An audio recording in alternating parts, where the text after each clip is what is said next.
गुजरात के प्रांतिज कस्बे के जंगलों में पुलिस को एक जवान औरत की जली हुई लाश मिलती है। पोस्टमार्टम से पता चलता है 4 महीने पेट से थी। उसकी हाइट, वेट और ब्लड ग्रुप हिम्मतनगर की मानसी पटेल से मैच होती है, जो 4 महीने पहले गायब हुई थी। मानसी के पिता रामजी पटेल ने पास के कस्बे के फैज खान पर मानसी को जबरदस्ती भगा ले जाने का आरोप लगाया था और फैज के पिता नईम खान ने मानसी पर ऐसा ही प्रत्यारोप लगाया था। शिकायत के 4 दिन के अंदर पुलिस ने मुंबई में इस जोड़े को धर लिया था। पुलिस ने मानसी और फैज को उनके परिवारों को लौटा दिया। जब पुलिस मानसी के बारे में दोबारा पता करने उसके घर पहुंचती है तो पता चलता है कि मानसी और फैज 4 दिन पहले फिर से भाग गए थे। मानसी के माँ बाप लाश को पहचानते हैं और अब फैज मुख्य आरोपी बन जाता है। फैज के लिए मैनहंट लॉन्च होता है। उसी दौरान खान परिवार, पटेल परिवार और पुलिस को दिल्ली से एक चिट्ठी आती है जो फैज ने उन्हें लिखी है। फैज लिखता है कि मुंबई से लौटने के बाद फैज को रिश्ता आगे नहीं बढ़ाना था, पर मानसी ने उस पर दबाव डाला शादी करने के लिए, क्योंकि वो प्रेग्नेंट हो गई थी। और हताश होकर फैज ने मानसी का कत्ल कर दिया और उसकी लाश को प्रांतिज के जंगलों में जलाया और उसके बाद वो खुदकुशी कर रहा है। हिम्मतनगर पुलिस को उसकी एक सहेली शालू से हुई मैसेजिंग हाथ लगती है। फैज ने एक मैसेज में शालू को कहा है कि उसके और मानसी के रिश्ते का डर फैज को अपने छोटे भाई साहिल से भी था। अब पता चलता है कि साहिल दरअसल मानसी से पहले से प्रेम करता था। इतने में साहिल भी घर से फरार हो जाता है और पुलिस उसकी खोज में लग जाती है। हितेन खबरी से पता चलता है कि साहिल इधर हिम्मतनगर में है और उसे पकड़कर पुलिस स्टेशन लाया जाता है। साहिल बताता है कि जब पहली बार मानसी और फैज रात भर घर नहीं लौटे थे, ने मानसी और फैज के रिश्ते को तोड़ने के लिए रामजी पटेल को कॉल के जरिए ये बताया था कि मानसी और फैज एक दूसरे से प्यार करते हैं। साहिल ये भी बताता है कि उसने खुद भी मानसी को अपने प्यार के बारे में बताया था, लेकिन मानसी ने साफ इनकार कर दिया था, ये कहकर कि वो सिर्फ उसका अच्छा दोस्त है। उधर रामजी पटेल और नईम खान स्वीकार करते हैं कि उन्होंने बब्बन और लखन को पैसे दिए थे, लेकिन सिर्फ मानसी और फैज को ढूंढने के लिए। पुलिस के हाथ अब तक कुछ नहीं लगा है। और सबसे अजीब बात, ये 3 लोग कौन हैं? अहमदाबाद के insurance agent Nilesh Barot, architect Mohit Makwana और हाउसवाइफ रुचिका। और इन तीनों का मानसी के कत्ल से क्या ताल्लुक है? और वो आदमी कौन है जिसने वो 3 चिट्ठियां पोस्ट की थी? अब आगे इन्वेस्टिगेशन के 1 पॉइंट फोकस और खबरियों के तगड़े नेटवर्क के जरिए हिस्ट्री शीटर बब्बन कुरैशी और लखन पांडे दोनों को 24 घंटों के अंदर उनके बिलों से ढूंढ निकाला गया। बब्बन, हम तुझे ठोककर उसी जंगल में फेंक देंगे। बोल, नईम खान ने मानसी की सुपारी दी थी या नहीं? बोल। सुपारी नहीं दी थी साहब। पैसे लेते उस लड़की मानसी को ढूंढ के लाने के लिए, और हमने ढूंढा भी खूब उसे। लेकिन जब उसकी लाश की खबर मिली तो मैंने नईम खान को उसके आधे पैसे भी दे दिए थे वापस। ले लीजिए, जितना ढूंढने में खर्च हुआ है उतना ही काटा नहीं। लड़की को मारा किसने कुरैशी? इस सवाल का जवाब आपके घर में है, वो बाहर ना ढूंढिए साहब। खुदा। लखन, अगर तुम हमें फैज की खबर या उसकी लाश के बारे में नहीं बताएगा तो यहीं सड़ेगा। और याद रखना, यहां से निकलने के लिए तू एक मिनट तड़पेगा। साहब, मुझे सच में कुछ नहीं पता। साहब, वो फैज की खुदकुशी के बारे में सुनते ही रामजी भाई ने मुझे फोन किया था साहब। अरे कैसे पैसे रामजी भाई? उस फैज के बच्चे के चक्कर में सारे पैसे खर्च हो गए। लेकिन उसने तो खुदकुशी कर ली मेरी बेटी को मारने के बाद। देखो रामजी भाई, आपकी बेटी का मुझे खेद है, पर पैसे तो मैं लौटाने से रखता हूं।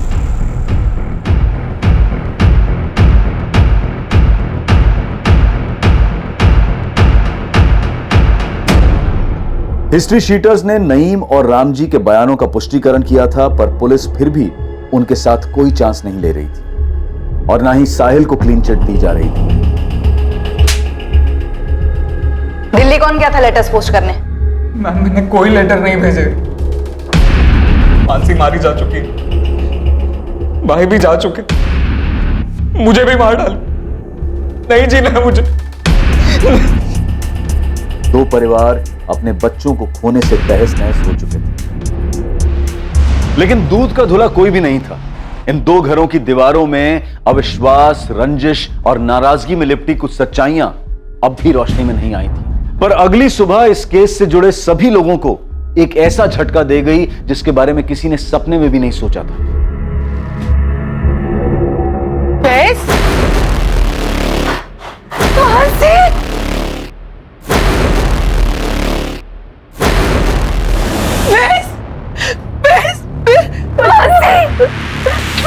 तू ठीक है ना? तू कहाँ चली गई बेटा? कहाँ चली गई थी मानसी?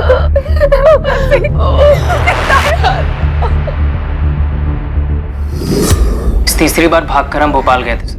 वहाँ एक कार सर्विस सेंटर में मेरी जॉब लग गई और अब हमने कोर्ट मैरिज भी कर ली। खबरें पढ़ने का टाइम ही नहीं था और इच्छा भी नहीं। फैज खान उम्र 25 हिम्मतनगर गुजरात से फरार है। इस पर 4 महीने की प्रेग्नेंट लड़की मानसी पटेल के कत्ल का आरोप है जिसे वो भगा के ले गया था।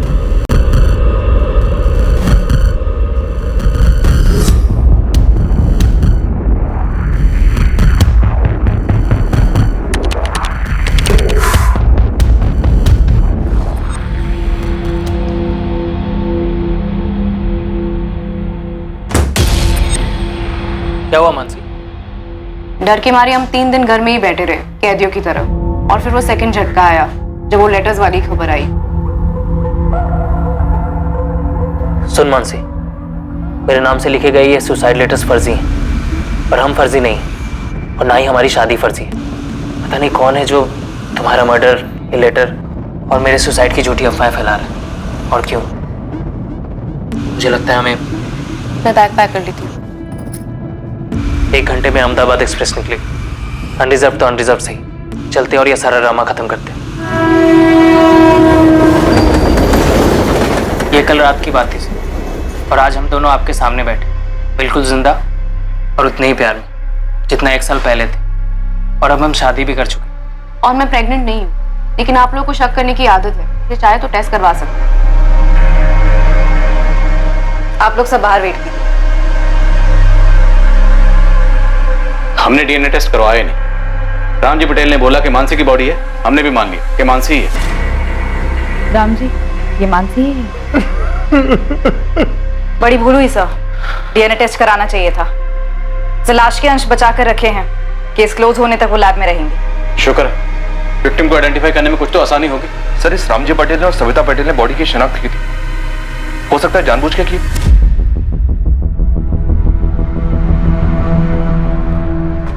रामजी, सविता और मानसी, आप लोगों को सर ने अंदर बुलाया है।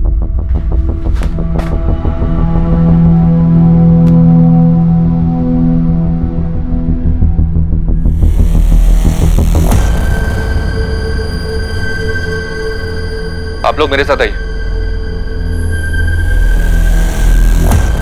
मानसी, क्या लगता है तुम, वो चिट्ठियां लिखकर फैज को कौन फंसाना चाहता हो? बाकी लोगों का मुझे नहीं पता सर, लेकिन मैं एक आदमी को जानती हूँ जो फैज को फंसाना चाहता था।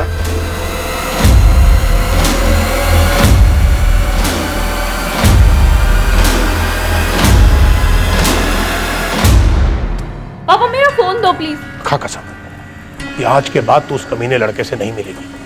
ठीक है, मैं कसम खाती हूँ मैं उससे नहीं मिलूंगी। अभी आप मेरा फोन दो प्लीज। मानसी, मुझे पता है कि तू अपनी कसम पर टिकी नहीं रहेगी। परवाह नहीं, मैंने भी कसम खाई है, लेकिन मैं अपनी कसम पर बराबर टिका रहा। पूछ क्या? क्या? यही कि अगर तू फिर उस फैज के साथ भागी तो मैं उसकी जिंदगी में ऐसा झमेला करूंगा कि वो जिंदा तो रहेगा लेकिन किसी लायक नहीं रहेगा, और तो खुद ब खुद घर आ जाएगी। इसलिए उसके साय से भी दूर रहना, समझी? रामजी पटेल, तुम्हारा एक दोस्त है अरविंद पारेख। हाँ है। तो जिस दिन उस औरत की लाश जंगलों में मिली, तुम्हारा ये दोस्त अरविंद पारेख उसी जंगल में देखा गया। सर, ये जंगल के बाहर का सीसीटीवी जहाँ से उस रात को ये गाड़ी गुजरी थी। कौन थी वो औरत जिसे तुमने और तुम्हारे दोस्त अरविंद पारेख ने मारकर जंगलों में फेंक दिया ताकि फैज को फंसा सको?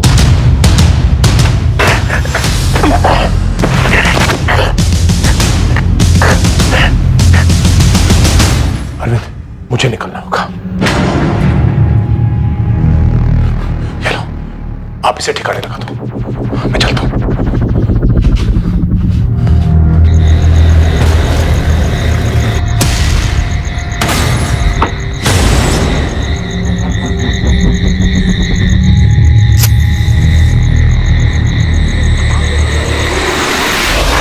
ये क्या बोले जा रहे हैं? मेरी बेटी ने कुछ बोल दिया तो आप कहानियां बनाए जा रहे हैं? चिट्ठी अरविंद भेजता है दिल्ली से, या उसका वहां आना जाना लगा रहता है? फैज, तुम और मानसी जब से हिम्मतनगर से निकले कहाँ कहाँ रुके, किस किस से मिले, कौन कौन से फर्जी डॉक्यूमेंट्स बनवाए, किसके जरिए बनवाए, भोपाल में घर कैसे मिला, जॉब कैसे मिला, सब कुछ एक एक करके लिखवाया। लेकिन सर मेरी डिटेल से उस लवारिस लाश का क्या ताल्लुक? शायद ताल्लुक है, इसलिए तो इतने सवाल कर रहे हो। तो भैंस बेटा जो साहब बोल रहे हैं वो लिख दे ना। साहब अब हमें जाने दीजिए। अब ये तो कोर्ट तय करेगा। ये आप लोग कहाँ जाओगे, घर जाओगे या जेल जाओगे? साहब कुरैशी भी बोल चुका है कि सुपारी नहीं थी। बोलने का क्या है नईम खान, बोलने को तो फैज ने भी कहा था ना तुमसे कि वो अहमदाबाद की किसी शादी में गवाह बना था। साहिल ने हमसे बोला था कि मानसी उसकी सिर्फ क्लासमेट है। मैं भी तो बोल सकता हूँ कि कुरैशी ने उस औरत को मानसी समझ के मार डाला। तुम तीनों ने मिलकर ये साजिश रची हो। अरे बेटा जैन साहब तो यूं ही कुछ भी बोले जा रहे हैं। वही तो नईम खान, बोलने से बात सच नहीं होती है, सच होती है सबूतों से और गवाहों से। सबूत हम कुरेद के निकाल लेंगे और गवाह जहन्नुम से ढूंढ निकालेंगे। समझ में आया? इस अरविंद पार्क को तो हम ढूंढ ही लेंगे, इसे ढूंढेंगे, इसे तोड़ेंगे और ये बोलेगा। याद रखना, अगर हमें पता चला कि ये सब कुछ तुम्हारा किया धरा है, तुम बच नहीं पाओगे। मैंने बस एक बेवकूफी की है, जो उस लखन पांडे को पैसे दिए थे फैज को ढूंढने के लिए। इसके अलावा और क्या किया मैंने? मेरी बेटी तीसरी बार घर से भागी थी, उसकी शिकायत लेकर मैं इसी पुलिस स्टेशन में आया था, लेकिन आप लोगों ने मुझे पकड़ा दिया और फिर उस लाश को मानसी की लाश बताया। किसने? आपने। मैंने बस मान लिया कि वो मानसी। सर जरा सोचिए, अगर अरविंद ने और मैंने उस औरत को मिलकर मारा फैज को फंसाने के लिए, तो क्या हमारी इस चाल में प्रांतिज के पुलिस वाले भी शामिल थे जिन्होंने उस लाश को मानसी की लाश बताया? क्या आप लोग भी शामिल थे जिन्होंने उसको मानसी बताया, ताकि मैं यहां आकर मुंडी हिला हिलाकर कहूं कि हाँ ये मानसी है, हाँ ये मानसी है? तो मैं शू बात करूं चुसा।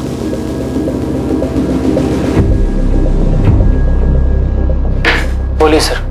फैज, मानसी, इस बात के चांसेस बहुत कम हैं कि आप दोनों में से किसी के फादर ने उस औरत को मारा या मरवाया और उसके बाद उसकी लाश को जंगल में फेंकवा दी। तो फिर किसी और ने किया होगा सर। ये किसी और, तुम दोनों तो नहीं? या फिर कहीं वो आप लोग तो नहीं? सीरियसली नहीं, बर्थडे पार्टी में वो गेम होता था ना, पासिंग द पार्सल, लगता है बचपन में कुछ सीरियसली खेला होगा। जो तुम लोग जवानी में खेल, पासिंग द इल्जाम। तुम दोनों ने जिस औरत को मिलकर मार दिया, जानते थे 4 महीने की प्रेग्नेंट थी, या शायद पता भी होगा, तो तुम लोगों को इससे कुछ फर्क नहीं पड़ा होगा।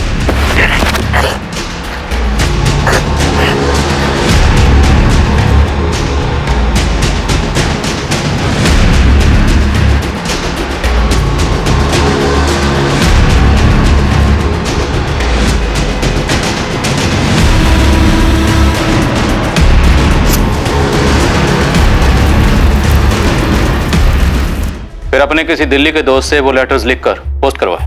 आखिर हम क्यों करेंगे इतना ड्रामा? क्योंकि ड्रामा करना तुम्हारी आदत है। घर से 3-3 बार भाग चुके हो तुम लोग।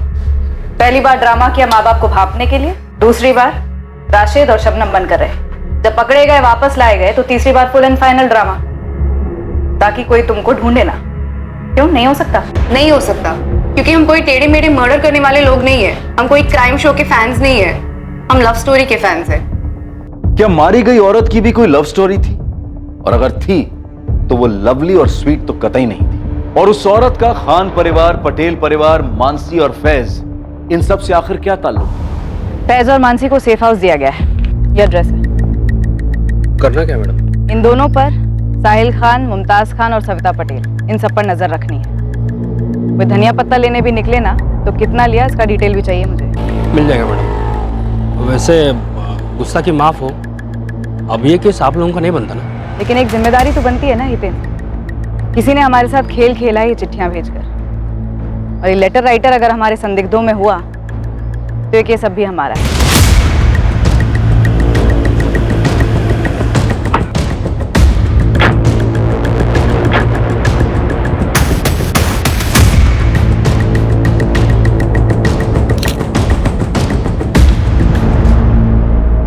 हमने इस अरविंद पारिक की हिस्ट्री निकाली, क्राइम की रात की मूवमेंट भी ट्रैक की। ये वाकई में अपनी बेटी के घर गया था, अपनी नाती के जन्मदिन पर। और सर हमने इसके और आपके सस्पेक्ट रामजी पटेल दोनों की दोस्ती को भी खंगाला, लेकिन कुछ नहीं निकला सर। और उसकी कार में से भी ऐसा कुछ नहीं मिला जो मर्डर की तरफ इशारा करे। तो रामजी पटेल के दोस्त अरविंद पारेख का उस दिन उन्हीं जंगलों के आसपास देखा जाना महज इत्तेफाक समझे? हाँ, अगर लाश मानसी की होती तो जिस लाश को तुम लोगों ने मानसी समझा, हमने मानसी समझा, मानसी के माँ बाप ने भी मानसी समझा, वो लाश किसकी थी? जब हमें वो लाश मिली तो हमारे पास 2 मिसिंग कंप्लेन थी। एक 4 महीने पहले की मानसी पटेल मिसिंग केस, जिसे आप लोगों ने करेक्ट किया और हमें बताना जरूर नहीं समझा, और दूसरा गांधीनगर की एक शादीशुदा औरत का। रुचिका मकवाना नाम था उसका। सर जब हमने वो लाश खोली उसके 2 दिन पहले गांधीनगर में उस लड़की की मिसिंग कंप्लेंट फाइल हुई।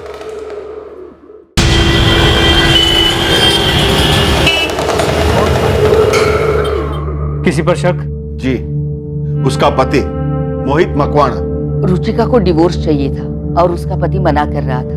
दोनों के बीच में मारपीट भी हुई थी। उसने रुचिका को जान से मारने की धमकी भी दी थी सर। ये मोहित करता क्या था? आर्किटेक्ट है।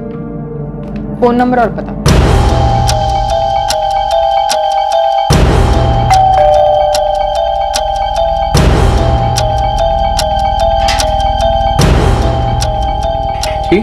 मोहित मकवाना। रुचिका मकवाना आपकी बीवी है? हाँ है। क्या हुआ रुचिका को? ये तो मुझे पूछना चाहिए। क्या किया रुचिका के साथ? मैंने कुछ नहीं किया, सारा दिन साइट पर था, थक कर सोया था। रात के 1:15 बजे आपकी बीवी घर से गायब है और आप आराम से सो रहे थे। उस दिन से मोहित मकवाना कजौली गांधीनगर की कस्टडी में है। तो लाश की डिटेल सबसे पहले तुम लोगों ने गांधीनगर पुलिस स्टेशन भेजी? जी हाँ, पर वहां से नेगेटिव जवाब आया। क्यों? पोस्टमार्टम रिपोर्ट के मुताबिक मौत गला घुटने की वजह से हुई और उसके बाद बॉडी को जलाया गया। औरत 4 महीने पेट से थी।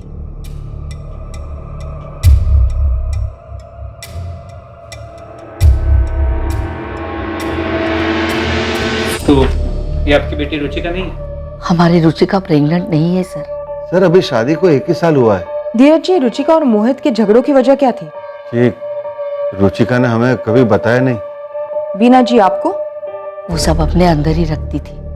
वैसे रुचिका की बाकी की सारी डिटेल्स मैच हुई, एज, हाइट, ब्लड ग्रुप, लेकिन रुचिका प्रेग्नेंट नहीं थी। ये जानने के बाद हमने उसे रूल आउट किया और आपकी मानसी की फाइल खोली।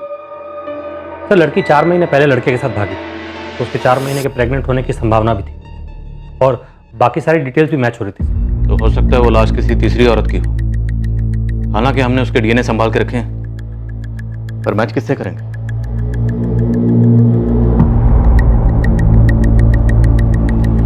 हो सकता है सर लाश को किसी और जगह से लाया गया और उसे जलाकर प्रांतिश में फेंक दिया हो। गरीब औरत होगी, आगे पीछे कोई नहीं। हमारे संदिग्धों में से किसी ने मारा, हमें गुमराह करने के लिए। ये जली हुई लाश फैज और मानसी के केस से कनेक्टेड तो बिल्कुल है। भले इस वक्त हमारे पास कोई पुख्ता सबूत नहीं है, पर वो लेटर्स उन्हें नजरअंदाज नहीं कर सकते। वो पक्का किसी साजिश का हिस्सा।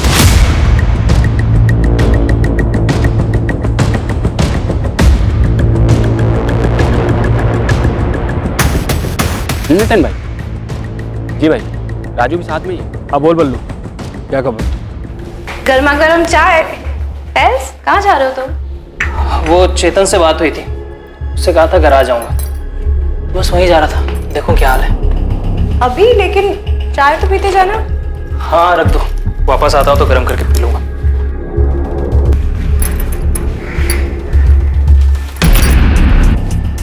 हेलो हेतल, मानसी। हाँ सब ठीक है। सुनो ना, वो फैज गराज आने वाला था क्या? नहीं मतलब आने वाला था। नहीं ऐसे ही पूछ रही थी। मैं रखती हूँ। हाँ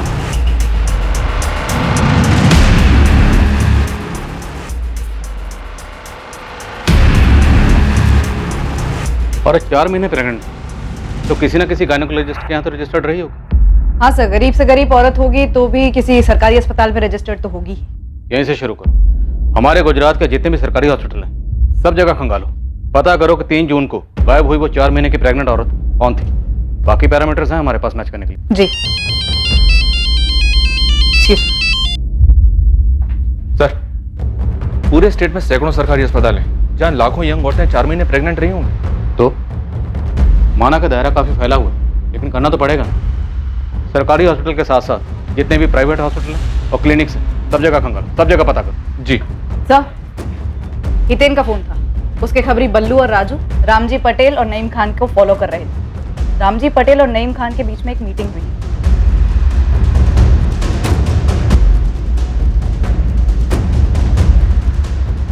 दोनों को मिलकर अभी तोड़ते हैं। हो सकता है दोनों ने मिलकर उस औरत को मार डाला। तोड़ेंगे परेश, पर अभी नहीं। अब नहीं। हितेन और उसके खबरों से कहो कि नजर बनाए रखें, पता करें कौन कौन किस किस से मिलता है। ठीक है।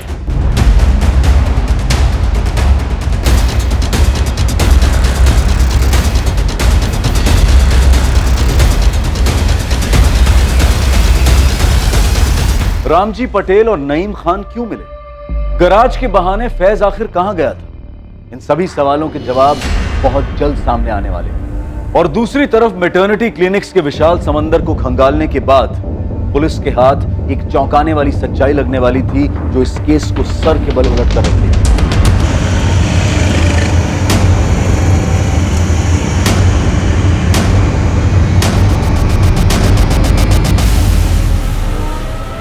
जी, ये रुचिका मखमाने मेरी पेशेंट ही थी। कौन सा ट्राइमेस्टर था इसका? दूसरा स्टार्ट हुआ था और मेरा लास्ट अपॉइंटमेंट इसके साथ 11 मई को हुआ था।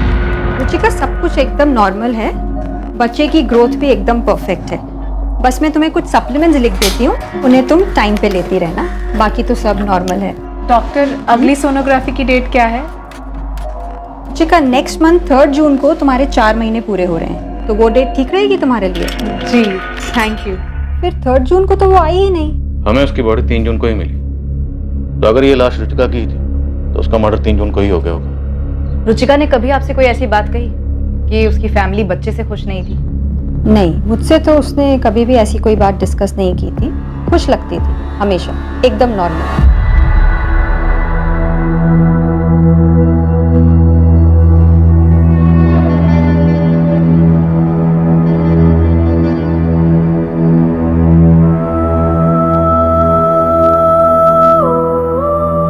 धीरज जी, हमने लाश के अंश संभाल के रखे। हमें आपके और वीना जी के डीएनए सैंपल्स लेने होंगे। मुझे यकीन ही नहीं हो रहा है कि रुचिका प्रेग्नेंट थी और उसने मुझे बताया तक नहीं। शायद 4 महीने पूरे होने के बाद बताने वाली थी। नहीं, वो अपने पति से बच्चा चाहती ही नहीं थी। क्यों? क्योंकि उससे मुझसे डिवोर्स चाहिए था। तुम्हारी शादी तो 1 साल पहले हुई थी। एग्जैक्टली मैं उसे यही कह रहा था सर। हमारे बीच एडजस्टमेंट प्रॉब्लम्स थे, मैं ना नहीं कहूँगा, लेकिन मैं उससे कह रहा था कि मुझे वक्त दो, वक्त दो। वक्त देने के लिए तुम्हारे पास वक्त है मोहित? रुचिका, हम इसके बारे में कल बात कर सकते हैं। मेरी कल की डेडलाइन है। तुम्हारी डेडलाइन कब नहीं होती है? कल संडे है, हम हनीमून बीच में छोड़ के आए तुम्हारी इस डेडलाइन के लिए। रुचिका, आई प्रॉमिस अगले वीकेंड ऑफ लूंगा। ओह, मतलब अगले हफ्ते 1 घंटा ऑफ लोगे सेक्स के लिए, है ना? को मुंह मत खुलवाओ, ओके?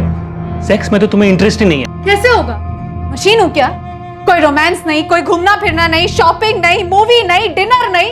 हम एक टीवी शो तक साथ में बैठकर नहीं देखते, बातचीत तक नहीं होती है हमारे बीच में, तो फिर कैसे होगा? हाँ, तो चिल्ला क्यों रही हो? किसके फायदे के लिए? पूरी दुनिया को हमारे मैरिड लाइफ का फ्री अपडेट देने के लिए? मैरिड लाइफ वो क्या होता है? मैरिड लाइफ में जस्ट शट अप, ओके? कब से फालतू की बातें किए जा रही हो? बदतमीज। हर दूसरे दिन हमारे बीच ऐसे झगड़े होते, पूरे मोहल्ले को सुनाई देते। और रही बात उसकी प्रेगनेंसी की, ये नामुमकिन है। मिस्टेक हुई आप लोगों से सर। इतने दावे के साथ कैसे कह सकते हैं? क्योंकि उसे मुझसे बच्चा नहीं, डिवोर्स चाहिए था।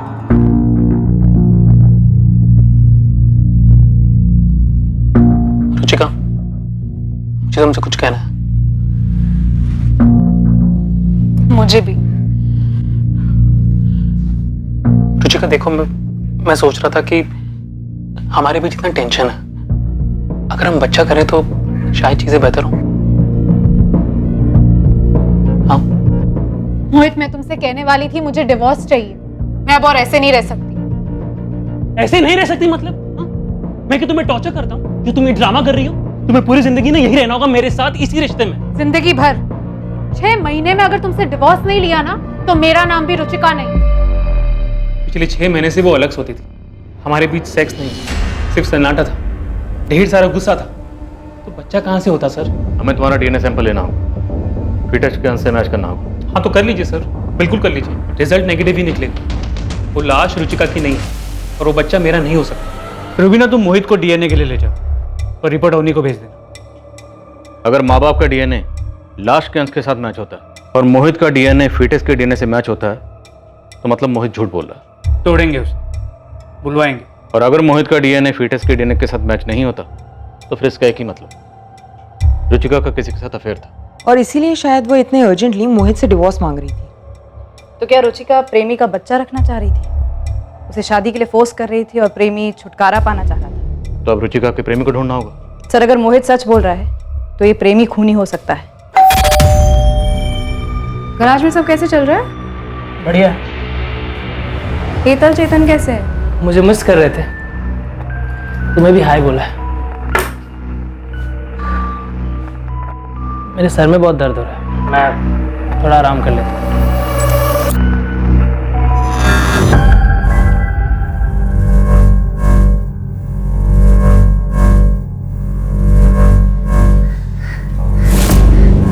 फोन पे फोन किए जा रही थी मैं। कहाँ गए थे आप? दुकान पर भी नहीं थे। एक जरूरी काम था। नहीं, कुछ छुपा रहे हैं आप?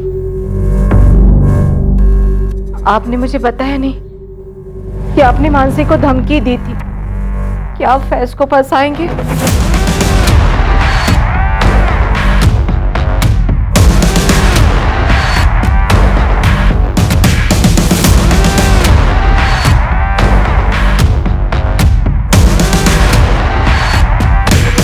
सर, रुचिका के माँ बाप धीरज और बीना चावड़ा के डीएनए लाश के डीएनए से मैच हो गया है।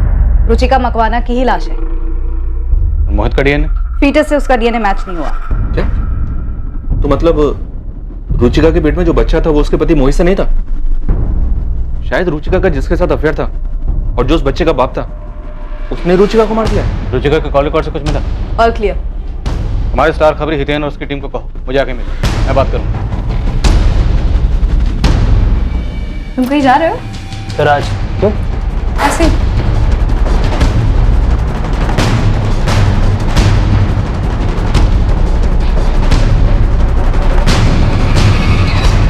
साहब, अहमदाबाद और गांधीनगर में रुचिका के बॉयफ्रेंड ढूंढने से अच्छा होगा कि रुचिका के कॉल रिकॉर्ड चेक किए जाए। अरे वो तो हम कर ही लेंगे, पर आपके सारे केसेस फोन रिकॉर्ड से सॉल्व होंगे। अब तो स्टैंड अप कॉमेडियंस भी हमारा मजाक उड़ाने लगे। जरा सोचो, जब ये मोबाइल फोन नहीं थे तब केसेस कैसे सॉल्व होते? सूंघ कर, मैदान में कूद जाओ मैदान में।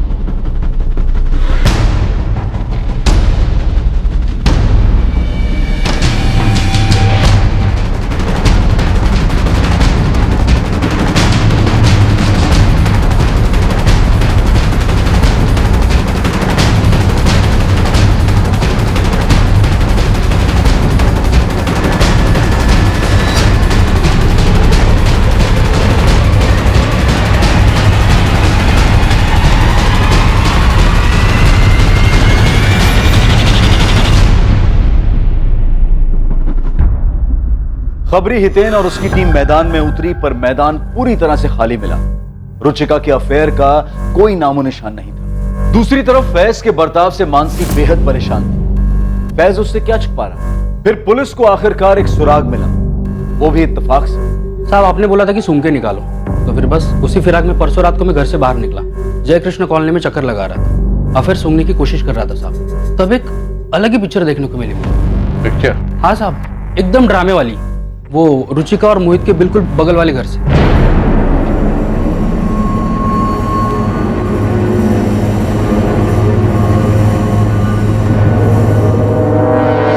से रुचिका के मर्डर की खबर आई है, तुमने तो अपना डिवोर्स का जाप ही करना बंद कर दिया। क्या हुआ? डर गए डिवोर्स मांगने वालों को हाल देखकर? देखो शगुन, मैंने तुमसे इस बारे में कोई बात नहीं करनी है। तुम ये बताओ कि डाइवोर्स कब दे रही हो तुम मुझे? पहले तो मैं तुम पर दहेज और घरेलू हिंसा का केस ठोकूंगी, उसके बाद उसे जीतूंगी। तुम्हें कुछ सालों की सजा होगी, तब तक हमारे आरुष की शादी भी हो जाएगी। उसके बाद मैं तुम्हें डिवोर्स दे दूंगी, समझे? मनुष्य होगा तू, तेरी माँ, समझा? हट। शगुन, मजा आ रहा है ना तमाशा देखने का? जी नहीं, वो कुछ काम से मोहित साहब से मिलने आया था, पता चला वो। हाँ ठीक है, मैं भी यहाँ सामने ही रहता हूँ। कितनी रातों से मैं चैन से सोया भी नहीं। इनके झगड़े की वजह से? 12 नंबर की रुचिका मोहित से डाइवोर्स लेने के लिए गला फाड़ती, और ये नीलेश अपनी पत्नी शगुन से डाइवोर्स लेने के लिए चीजें तोड़ता रहता है। रुचिका का तो फिर भी ठीक है, 1 साल की ही शादी है, कोई बच्चा भी नहीं है। लेकिन ये नीलेश, उसका तो 7 साल का बच्चा है, फिर भी डाइवोर्स क्यों भाई? और अब तो रुचिका का मर्डर भी हो गया। साहब, मुझे तो बस बू आ रही है। वो रुचिका के कॉल रिकॉर्ड से कुछ मिला नहीं, मैडम ने बताया मुझे। लेकिन हो सकता है कि रुचिका को कभी कॉल करने की जरूरत ही ना पड़ी हो। ये भी हो सकता है कि रुचिका का वो आशिक उसके बगल वाले घर में रहता हो, नीलेश बारोट। इस अफेयर का कोई सबूत? अब बिना सबूत का तो मैं खड़ा नहीं हो पाता। इसे देखा है कभी? यार, पुलिस से हूँ।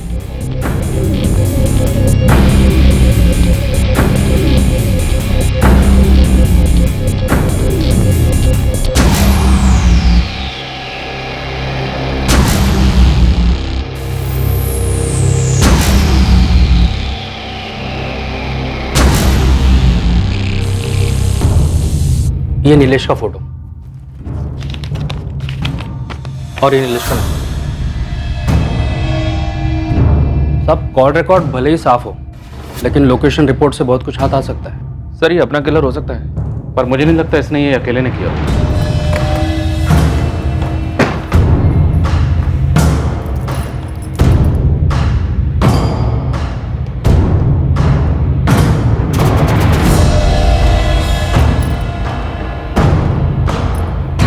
हेलो चेतन, फैज आया था क्या गराज? नहीं, ऐसे ही पूछ रही थी, वो उसका फ़ोन नहीं लग रहा था। मैं बाद में बात करती हूँ।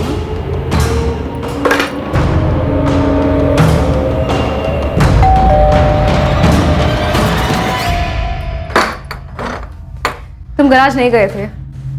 तुम्हें कैसे पता? तुम मेरा पीछा कर रही थी, मुझ पर शक कर रही हो? झूठ बोलने वालों पर शक ही किया जाता है फैज। देखो मुझे सच सच बताओ, उस औरत की मर्डर में तुम्हारा हाथ है क्या, या फिर तुम्हारी अम्मी अबू का? क्या बकवास कर रही हो? अगर यही बात मैं तुमसे कहूँ तो कि उस औरत की मर्डर में तुम्हारा और तुम्हारे मम्मी पापा का हाथ है? फैज झूठ तुम बोल रहे हो, तुम मुझसे कुछ छुपा रहे हो। अगर तुम अभी के अभी मुझे सच सच नहीं बताया ना तो मैं पुलिस के पास जा रही हूँ। मैं बता रही हूँ तुम्हें। मैं जहाँ जाना है जाऊँ।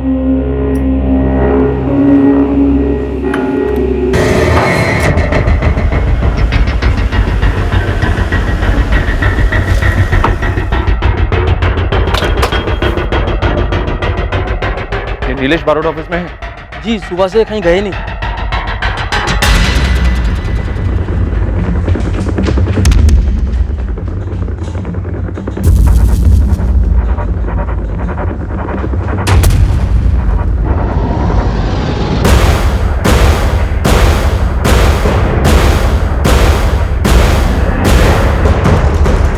मानसी, मानसी,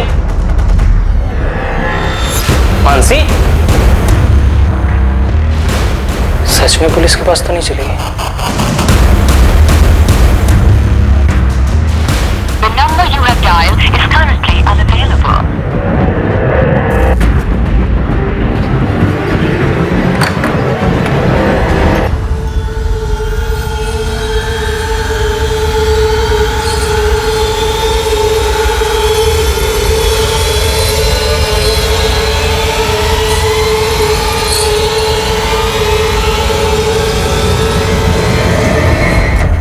देखिए, आप लोग मुझ पर इस तरह से झूठा इल्जाम नहीं लगा सकते। एक तो आप ये केस सॉल्व कर नहीं पा रहे हैं और ऊपर से मुझे बली का बकरा बना रहे हैं। आपके किसी भी सवाल का कोई जवाब नहीं दूंगा मैं।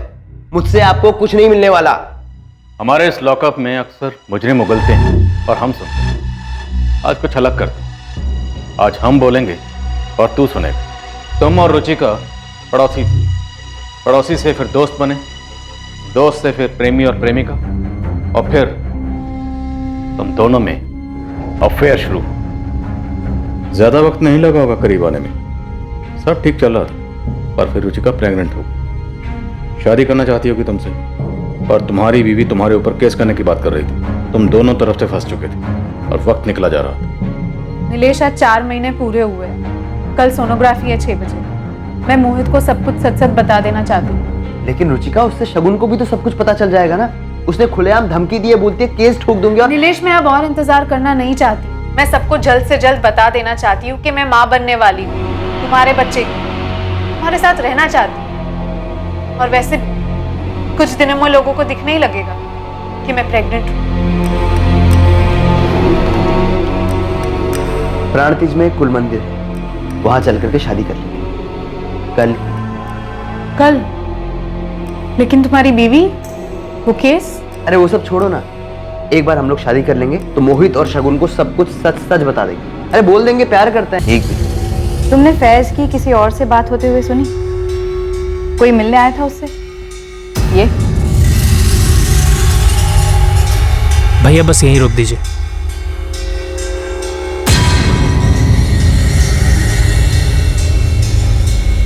नहीं, मैं ऐसे नहीं जानती, लेकिन वो जरूर मुझसे झूठ बोल रहा है।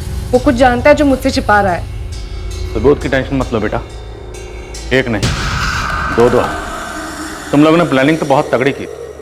रुचिका और तुम मोबाइल पर कभी बात ही नहीं करते थे, और रुचिका जब भी तुमसे मिलने ऑफिस आती थी तो अपना फोन स्विच ऑफ करके घर पर ही छोड़कर आती थी, है ना?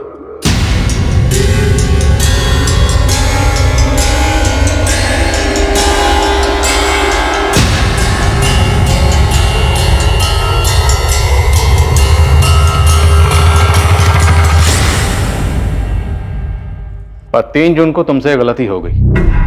3 जून को तुमने अपना फोन अपने साथ ही रखा, और वो भी ऑन। शायद तुमने अपने तू भी जानता रिजल्ट क्या आएगा? रिजल्ट आएगा पॉजिटिव। क्यों? क्योंकि वो तेरा बच्चा है।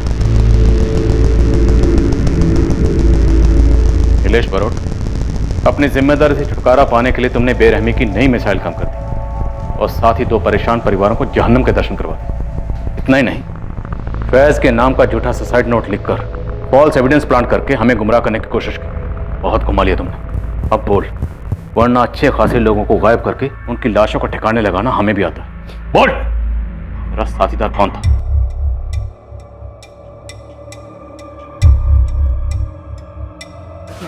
मानसी, प्लीज मुझे तुमसे कुछ बात करनी। Ma'am 1 minute.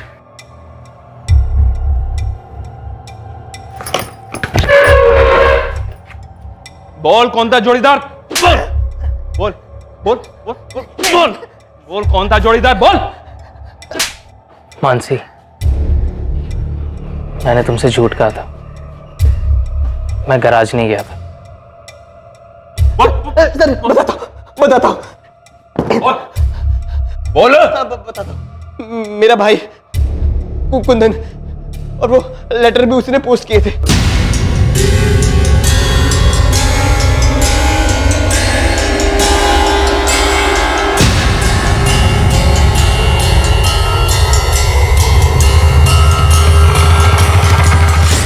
फैज, तुम आखिर गए कहाँ थे?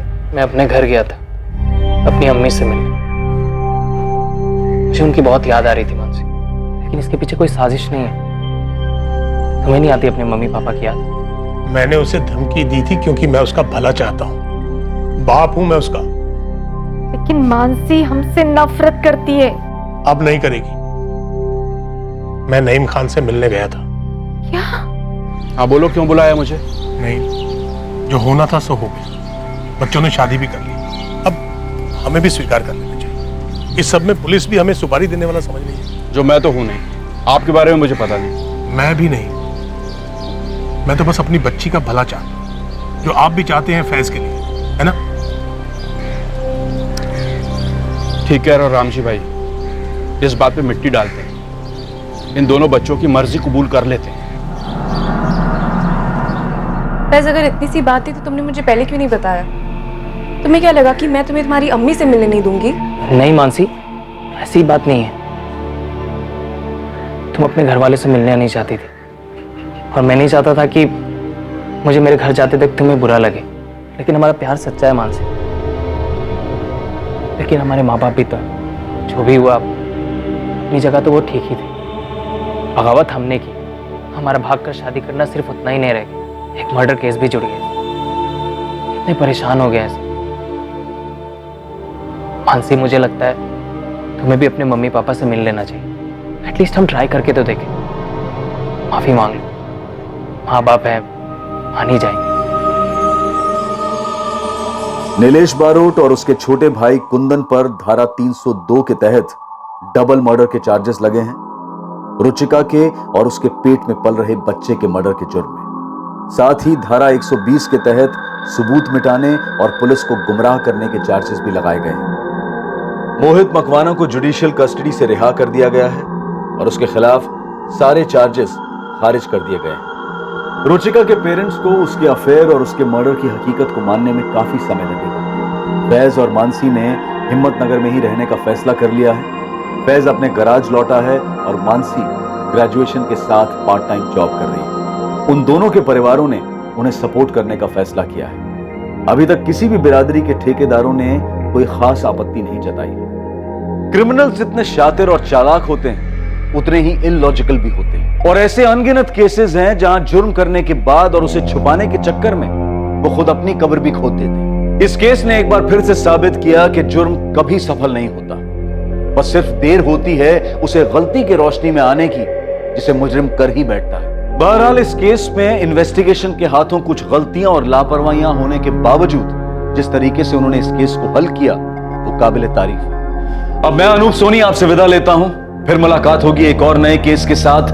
और याद रखें, क्राइम और आपके बीच में सिर्फ इतना फर्क है कि आप कितने सतर्क हैं। सतर्क रहें, सुरक्षित रहें। जय हिंद।